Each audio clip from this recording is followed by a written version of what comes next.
अभी सब्सक्राइब करें Atul coaching centre YouTube channel को और घर बैठे पाएं सभी पाठ्यक्रम की पूर्ण कवरेज फिजिक्स एवं केमिस्ट्री विषयों में आजमगढ़ के सबसे प्रसिद्ध शिक्षक श्री प्रकाश पाठक सर। चलिए देखिए, अब क्लास 12 सब्जेक्ट फिजिक्स में हम लोग लेसन 14 पर हैं, प्रकाश का गोलीय पृष्ठों पर अपवर्तन। इसी लेसन पर हम लोग चल रहे थे, जिसमें आपको 3-4 फार्मूले हमने कैसे डेरिवेट होगा इसके बारे में विस्तार से आप लोगों को बता दिए हैं। आज 2 हेडिंग बताएंगे। एक रेखीय आवर्धन क्या होता है, जिसको आप कहते हैं लीनियर मैग्निफिकेशन, यह क्या है। इसके अलावा लेंस की पावर यानी लेंस की क्षमता के बारे में बताएंगे। इन दोनों पर भी न्यूमेरिकल क्वेश्चन मिलता है। वैसे एनसीईआरटी का हम न्यूमेरिकल क्वेश्चन एक जब यह लेसन समाप्त हो जाएगा तो लास्ट में लगवाएंगे, तो देखिएगा इससे भी अटैच मिलेगा। और जो दूसरी हेडिंग बताने वाले हैं लेंस पावर यानी लेंस की क्षमता, उस पर भी हेडिंग मिलेगी। कैसे मिलेगी उसके बारे में अभी बता रहे हैं हम। तो देखिए पहले नंबर पर आता है रेखीय आवर्धन क्या है। तो देखिए आप लोगों के सामने हम एक लेंस बना रहे हैं। पहचान करना है कि कौन सा लेंस है। एक लेंस हमने बनाया, यह कौन सा लेंस रहेगा, उत्तल लेंस रहेगा, और यह इसका मुख्य अक्ष रहेगा। ध्यान दीजिएगा सब लोग, यह इसका मुख्य अक्ष रहेगा। अगर इसके सामने कोई वस्तु रख रहे हैं, देखिए यह वस्तु है, यह वस्तु, बल्कि यहां लिख देते हैं हम, यह वस्तु है यानी ऑब्जेक्ट है, जिसकी लंबाई को हम देखिए यहां पर लिख देते हैं आप लोग सामने। वस्तु की लंबाई को हम दिखाएंगे ओ से। ऑब्जेक्ट होता है इसलिए ओ से दिखाया जाएगा। वस्तु की लंबाई किससे दिखाएंगे, ओ से। अगर इस लेंस के सामने यह वस्तु रखी है तो आप देखिए इसके द्वारा, इस लेंस द्वारा इसका प्रतिबिंब बनेगा। प्रतिबिंब बनाने के लिए एक समांतर किरण जाएगी, और यह समांतर किरण जब जाएगी तो बताइए मुख्य अक्ष को, यहां पर आप जानते हैं कि यह क्या करेगा, प्रकाश की किरणों को इकट्ठा करेगा। तो यह समांतर किरण जाएगी तो बताइए इस तरह होकर जाएगी कि नहीं। और एक किरण इसके जो है अगर देखा जाए तो प्रकाशिक केंद्र से होकर जाएगी और इस तरह आगे निकलेगी। तो देखिएगा यह दोनों लाइनें कहीं न कहीं काटेंगी, तो इसका मतलब है कि इसका प्रतिबिंब जो है बन जाएगा। यह क्या बना बताइए, प्रतिबिंब बना। क्या बना, प्रतिबिंब बना। अब हम देखिए यह फिगर तो आपको जनरली हमने बता दिया कि इस वस्तु का प्रतिबिंब यहां बना, जिसकी लंबाई, प्रतिबिंब की लंबाई को जो डिनोट करेंगे हम, वह आई से डिनोट कर रहे हैं। कैपिटल आई यहां दिखाए हैं। कैपिटल आई क्या है, प्रतिबिंब की लंबाई, यानी यहां से यहां तक की लंबाई है। यह हो सकता है 5 सेंटीमीटर, 10 सेंटीमीटर हो सकती है, और यह भी 2 सेंटीमीटर, 4 सेंटीमीटर जो भी हो सकती है। बस यही मान कर चलिए कि यह प्रतिबिंब और यह वस्तु है और यह क्या है, प्रतिबिंब है। अब आप जानते हैं कि लेंस से वस्तु तक की दूरी को किससे दिखाया जाता है, यू से। लेंस से प्रतिबिंब तक की दूरी को किससे दिखाया जाता है बताइए, वी से दिखाते हैं, यह सबको पता है। और चिन्ह परिपाटी भी पता होगा। चिन्ह परिपाटी में यह है कि इधर दूरी नापेंगे तो माइनस, इसका मतलब यू क्या आएगा, माइनस। इधर दूरी नापेंगे तो प्लस, इसका मतलब वी क्या आएगा, प्लस आएगा। और मुख्य अक्ष से ऊपर दूरी नापेंगे तो यह प्लस। तो बताइए ओ प्लस में होगा कि नहीं, ओ प्लस में होगा। और यहां पर हम बताएं मुख्य अक्ष से नीचे दूरी नापेगा तो माइनस होगी, इसलिए आई क्या होगी, माइनस। इसको ध्यान रखिएगा। यह मान लीजिए यहां पर बिंदु ओ नाम रख दे रहे हैं इसका। यहां पर देखिए वस्तु की लंबाई भी है, यह तो बस सिंबल है, बिंदु का नाम होगा। अब चलिए देखिएगा, तो रेखीय आवर्धन की परिभाषा हम लोग बड़े आसानी से बता लेते हैं। क्या बताते हैं कि किसी लेंस द्वारा बने प्रतिबिंब की लंबाई, बोले आई है कि नहीं, और वस्तु की लंबाई के अनुपात को क्या कहते हैं, किसी लेंस द्वारा बने प्रतिबिंब की लंबाई और वस्तु की लंबाई के अनुपात को क्या कहते हैं, रेखीय आवर्धन कहते हैं। इसका मतलब रेखीय आवर्धन यम बराबर क्या आएगा, आई अपान क्या आ जाएगा, ओ आएगा। रेखीय आवर्धन की परिभाषा इसी अनुपात के हिसाब से बताई जाती है। तो इसको आप लोग नोट करिएगा, लिखिएगा। किसी लेंस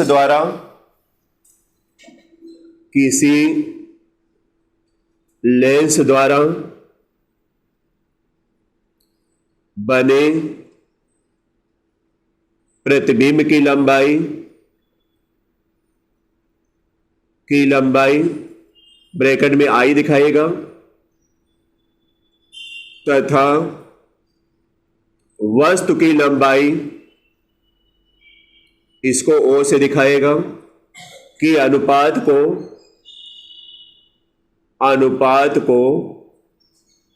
रेखीय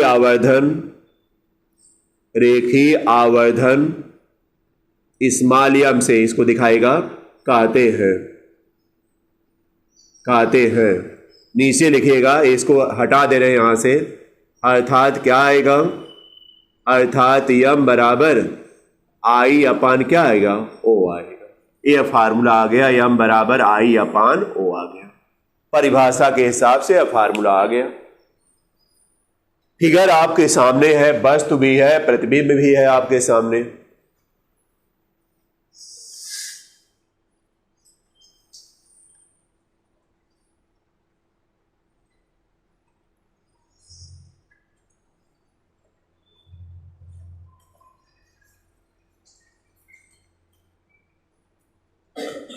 हो चुका, इसमें बताइए कोई दिक्कत नहीं है, समझ में सबको आया होगा कि लेंस द्वारा बने प्रतिबिंब की लंबाई पहले लिया जाएगा, फिर वस्तु की लंबाई, नीचे अनुपात है। अब बताएं, जब यह अनुपात रहेगा तो यम का मात्रक क्या आएगा, कुछ नहीं आएगा, यानी कोई मात्रक यम का नहीं आएगा, क्योंकि यह एक तुलनात्मक राशि है। और जब तुलनात्मक राशि रहेगी तो उसका कोई मात्रक नहीं आएगा। आप सोचिए, अगर आई मान लीजिए 4 सेंटीमीटर है और वो भी तो बताइए 5 सेंटीमीटर या 4 सेंटीमीटर होगा या 3 सेंटीमीटर रहेगा, तो बताइए सेंटीमीटर से कैंसिल आउट हो जाएगा कि नहीं। तो यहां भी देखिए कोई मात्रक नहीं बचेगा, इसलिए यम का कोई मात्रक नहीं रहेगा। तो लिखिएगा, रेखीय आवर्धन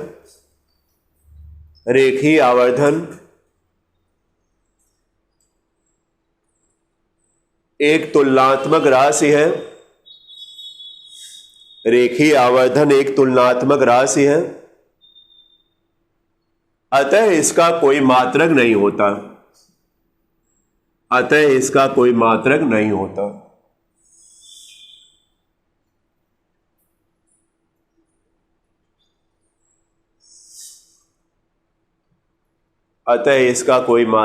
होता। तो चलिए ध्यान दीजिएगा सब लोग। यहां रेखीय आवर्धन तो आप बता दिए सीधा,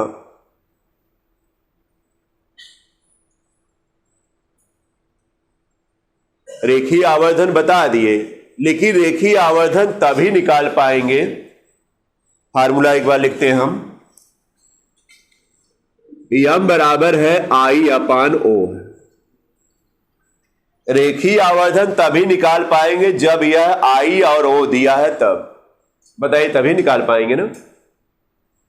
लेकिन अगर मान लीजिए आपके क्वेश्चन में यू दिया है, वी दिया है, उस समय रेखीय आवर्धन यम निकालना चाहेंगे, तो आपके पास कहेंगे सर कोई फार्मूला है ही नहीं हम लोगों के पास, इसलिए कैसे निकालें, समस्या आएगी।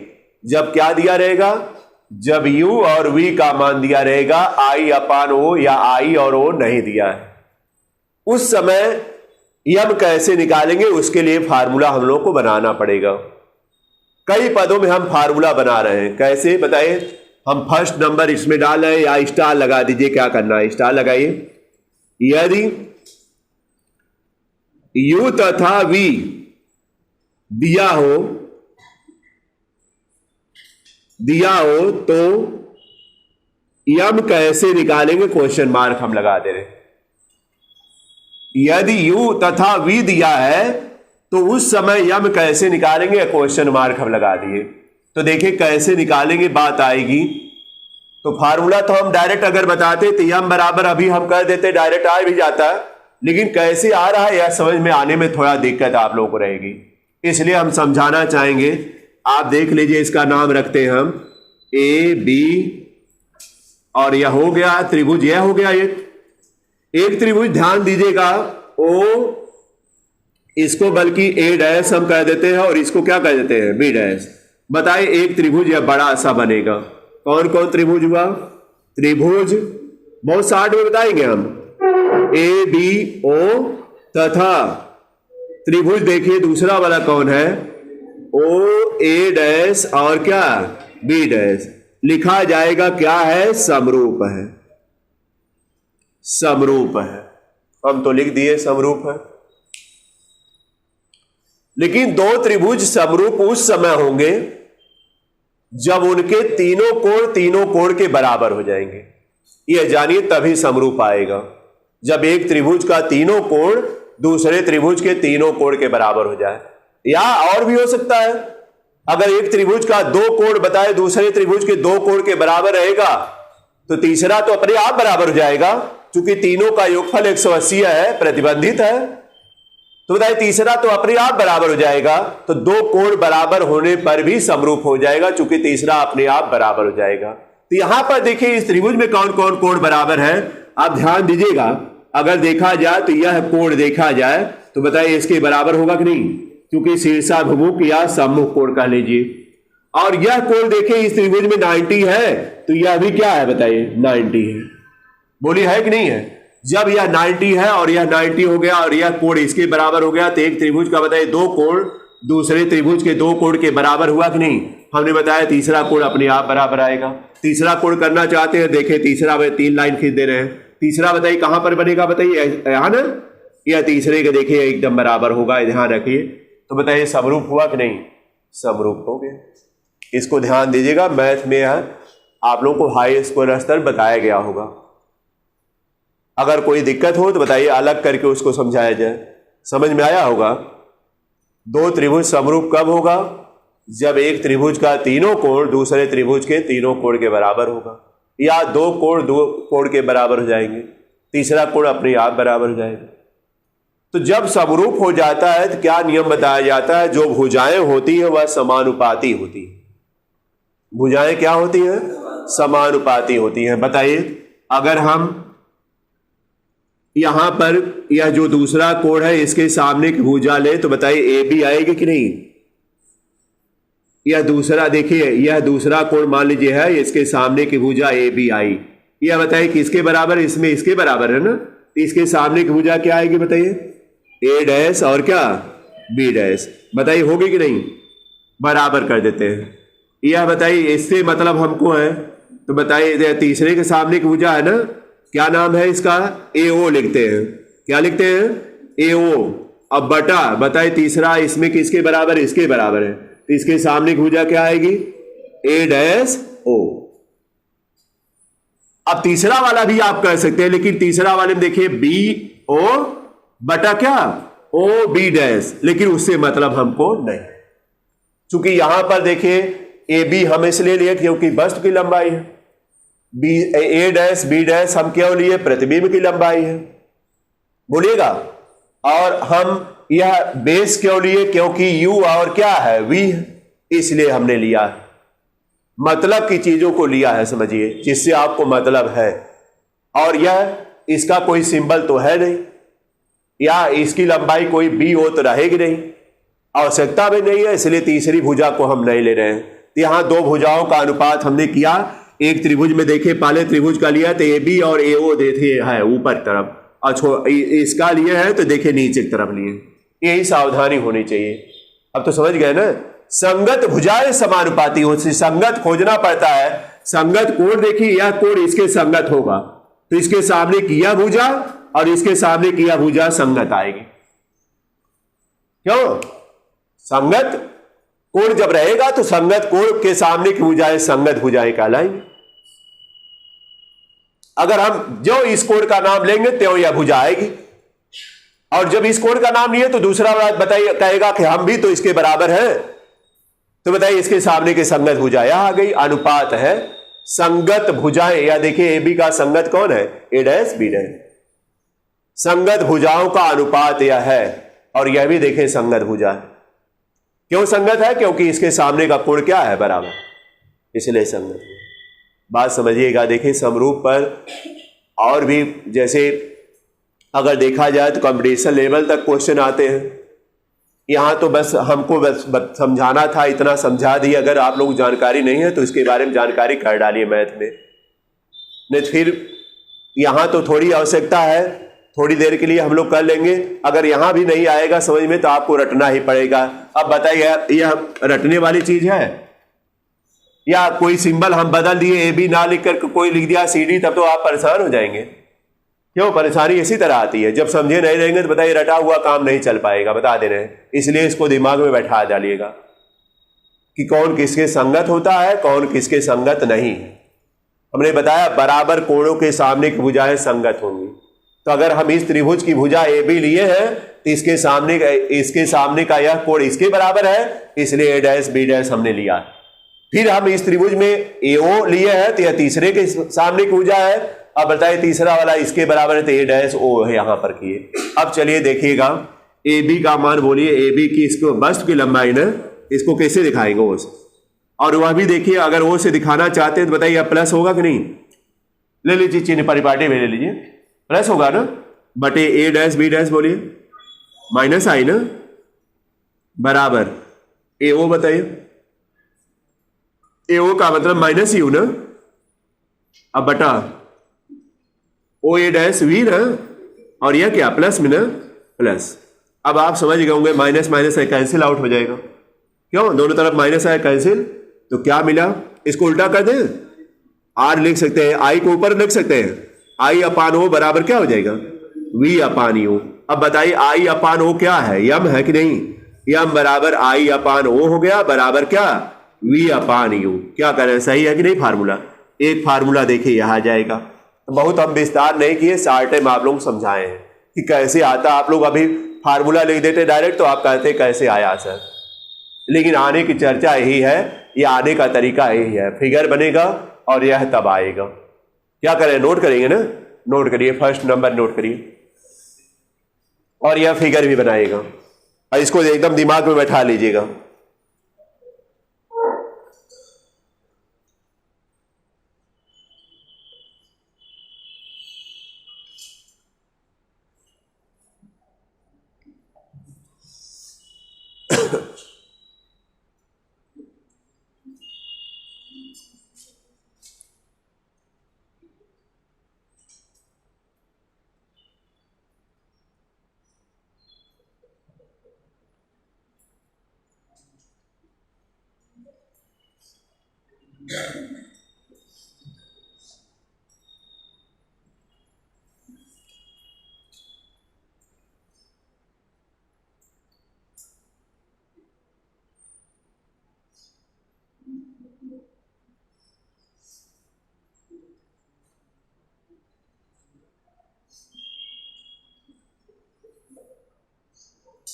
स्पीड बढ़ाकर नोट करिए आप लोग।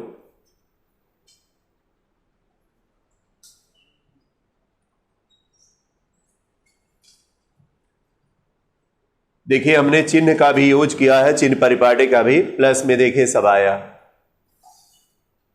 आई अपान ओ बराबर वी अपान यू, तीनों एक साथ आ गए, यानी एम बराबर वी अपान यू आएगा। जो आप लेकर चल रहे थे किसके पदों में? यू और वी के पदों में, तो एम बराबर बताइए वी अपान यू आएगा कि नहीं? हमने आई अपान ओ भी लिख दिया साथ में।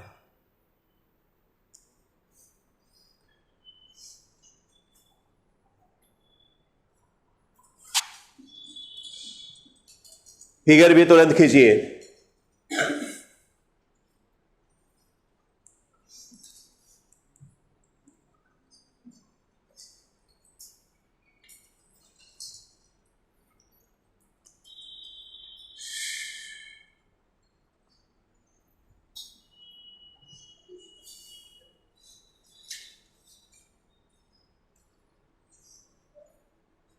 यह सबका नोट हो गया होगा। तो देखिए अगर v और u दिया है तब आप इसका मान निकाल सकते हैं।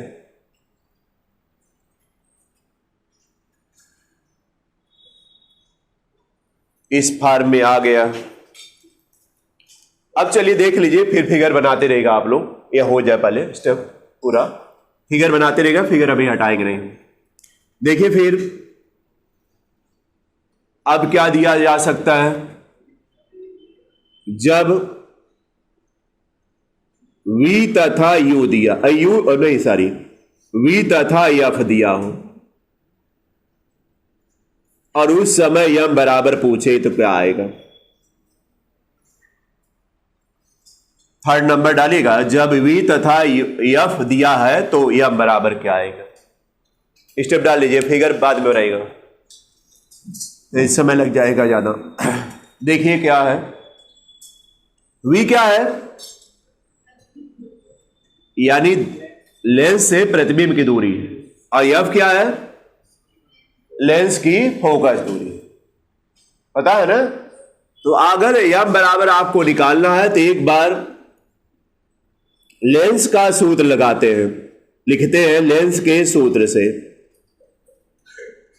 लेंस का सूत्र क्या है, 1/v माइनस 1/u बराबर क्या है, 1/f। ये फार्मूला है, दर्पण के लिए यहां पर क्या हो जाता है, प्लस हो जाता है, यही अंतर होता है। लेंस के लिए हम लगाए तो यही लगेगा। अब ध्यान दीजिएगा, किस फॉर्म में निकालना है बताइए, किस फॉर्म में आना चाहिए, v के फॉर्म में ना, v और f के फॉर्म में आना चाहिए। तो क्या किया जाए इसमें, देखिए अंतर क्या किया जाए, हम लिखते हैं क्या,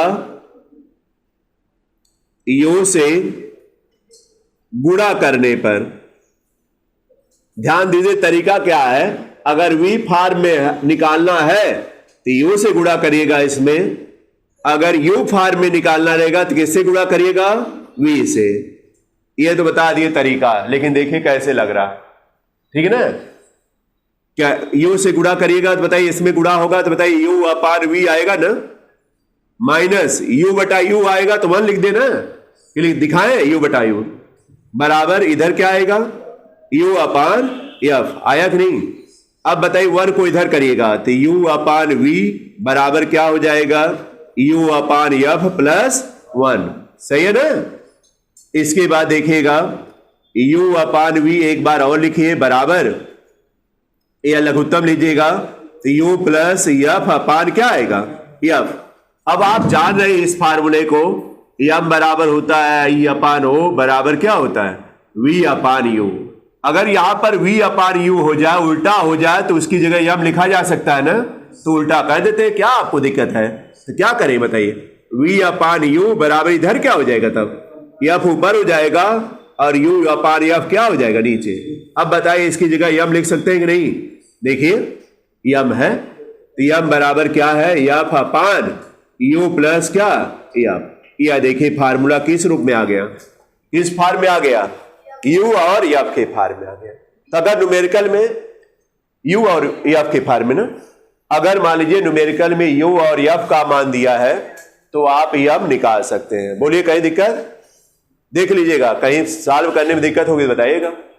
अब बताइए एक और अगली हेडिंग तो पता चल गया होगा, किस फॉर्म में निकालना चाहते हैं, जब u और f दिया हो, तो u और f दिया रहेगा तो यही फार्मूला लगेगा, बस यहां पर u से गुणा किया गया तो उसमें किससे गुणा किया जाएगा, v से गुणा कर देगा, बस आ जाएगा। नोट कर लीजिए,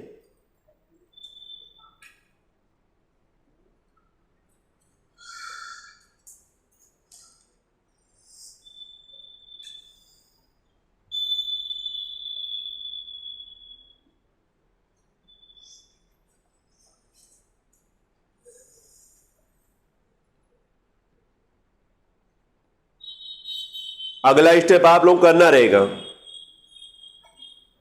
दो ही होगा, या तो सही आएगा या तो गलत आएगा।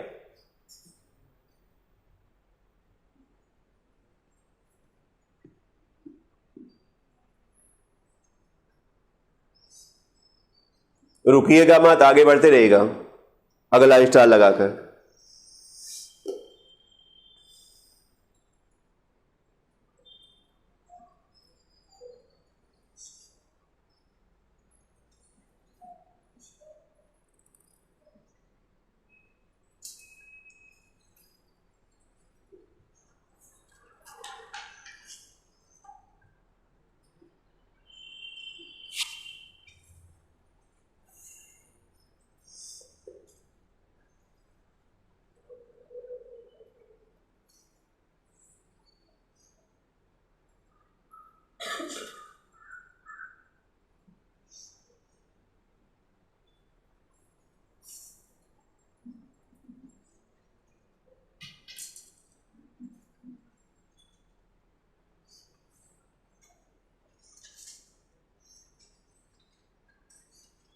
तो अगले स्टार में हमने बता दिया जब यू और एफ दिया है तो यम बराबर क्वेश्चन मार्क लगाइएगा।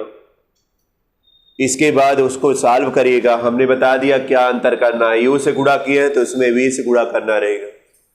देखिए फार्मूला क्या आ रहा है, एफ बराबर जब यू तथा एफ दिया है, इसके बाद यम बराबर क्वेश्चन मार्क लगाकर फिर यही लगाइएगा और यहां वी से गुणा करने पर लिखिएगा।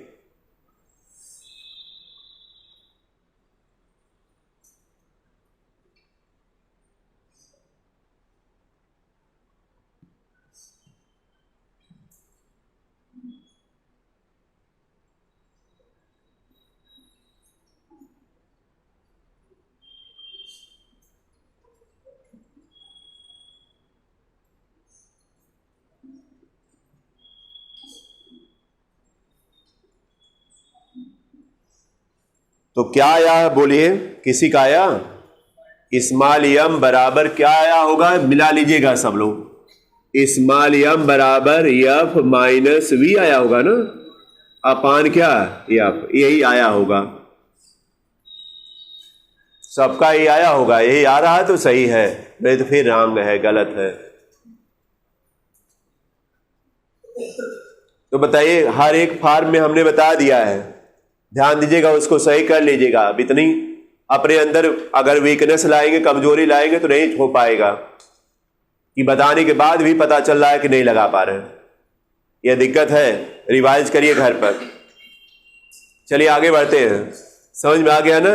चलिए उसको सॉल्व करते रहिएगा। देखिए हम फिर आते हैं लेंस की क्षमता, या तो यम के बारे में चर्चा हमने कर लिया। यम के बारे में देखिए चर्चा आप जब हाई स्कूल में पढ़े होंगे तो बस इतना चर्चा आई होगी, लेकिन यहां पर अलग अलग फॉर्म के रूप में हमने बदल दिया और आपको बता दिया कैसे हमने बदला है। डायरेक्ट नहीं लिखा बल्कि तरीका बताकर बताएं कैसे हमने बदला। अब तो आ जाना चाहिए सबको। फिर आते हैं लेंस की क्षमता, अगला टॉपिक रहेगा लेंस की क्षमता। हेडिंग डाल लीजिएगा, लेंस की क्षमता यानी power of lens.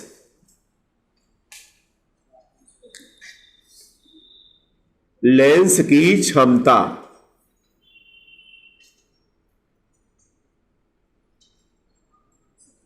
Power of lens, heading डालिएगा। ये भी बहुत इंपॉर्टेंट रहता है, एक नंबर के लिए क्वेश्चन तो पूछता है बार बार बोर्ड में, और भी आपकी कंपटीशन वगैरह पॉलिटेक्निक वगैरह में पूछता है इससे संबंधित। आप लोग केवल एक सावधानी ना करने की वजह से बार बार गलती करते हैं, और क्या सावधानी करनी चाहिए फार्मूला सबको पता हो जाता है और कहते हैं सब लोग बड़ा आसान है, लेकिन एक असावधानी होने की वजह से बार बार गलत आता है। क्या सावधानी है उसके बारे में हम बताएंगे अभी, लेकिन यह जान लीजिए लेंस की क्षमता को पी से दिखाते हैं और पी बराबर होता है 1 क्या, या ध्यान दीजिए P बराबर 1/F, यानी लेंस की क्षमता P बराबर 1 लेंस की फोकस दूरी, चाहे वह उत्तल रहेगा चाहे अवतल रहेगा। तो परिभाषा भी इसी हिसाब से बता देते हैं कि किसी लेंस की जो क्षमता है वह उसकी फोकस दूरी की क्या होती है, व्युत्क्रम होती है, उल्टा होती है, या किसी लेंस की फोकस दूरी का व्युत्क्रम उस लेंस की क्या कहलाती है, क्षमता कहलाती है। ये परिभाषा इसी तरह बता देते हैं, नोट करिए आप लोग भी। किसी लेंस की फोकस दूरी, ब्रैकेट में स्मॉल एफ लिखिएगा, किसी लेंस की फोकस दूरी स्मॉल एफ, ब्रैकेट में रहेगा स्मॉल एफ, के व्युत्क्रम को, स्मॉल एफ के व्युत्क्रम को लेंस की क्षमता, व्युत्क्रम को लेंस की क्षमता कैपिटल P कहते हैं। लेंस की क्षमता को पावर यानी P से दिखाया जाएगा। लेंस की क्षमता P कहते हैं, हो गया। अर्थात लिख दीजिएगा P बराबर 1/F।